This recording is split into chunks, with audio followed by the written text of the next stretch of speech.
Hello guys, good morning. Blogger ছুয়ন্ত ব্লগে তোমরা স্বাগত। তো আজকে সকাল সকাল বেরিয়েছিলাম একটু মর্নিং ওয়ার্কে। দেখি তো এদিকে কি সুন্দর ফুল পড়ে রয়েছে, দেখো পার্কটার ভিতরে এত সুন্দর ফুল পড়ে রয়েছে, ভালোই লাগতেছে এসে। এদিকে রিলস টিলস বানাইলাম কয়েকটা, তো এইটা কমেন্ট বক্সে দিয়ে দেবো, তোমরা দেখালেও রিলসটা ইনস্টাগ্রামে যাই এসে না। তো এদিকে কতক্ষণ ঘোরাঘুরি পরে বাড়ির দিকে রওনা দিয়ে লাইলাম। বৃষ্টি আনার আশঙ্কা আছে, বৃষ্টি আয় করতে পারে, তো এর লেগে বাড়ির দিকে যাইতেছি। তো বাড়ির দিকে যাইতেছি, আমি এর দিকে দাদা আইছিলাম, আমরা দুজন আইছি আরতাম বললাম। তো ওখানে বাড়ির দিকে যাইতেছি, বৃষ্টি আইবো, আকাশে পুরো মেঘলা। বাড়িতে আইয়া পারলাম না, বৃষ্টি আয় বললো এদিকে, অনেক জোরে বৃষ্টি আইলো।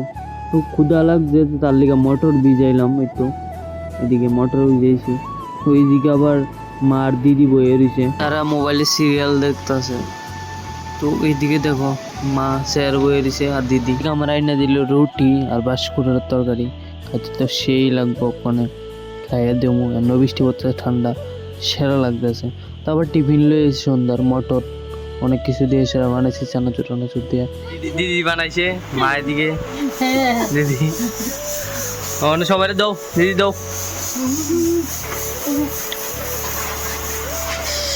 গাইজ আমরা গ্রামের মানুষ, তেলিকা বাতি রাতি সব আছে ঘরের ভিতরে।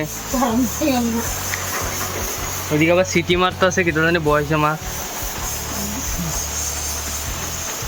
সিটি এখন হেভি হয়েছে, পুরো সেই লাগতেছে, খাইছে অনেক সেরা লাগতেছে। তো আজকের মতন ভিডিওটা এ পর্যন্ত। যারা যারা সাবস্ক্রাইব করছো না, তাড়াতাড়ি সাবস্ক্রাইব করে দাও, আর ইনস্টাগ্রামের লিঙ্ক আছে, এটা ফলো করে দাও।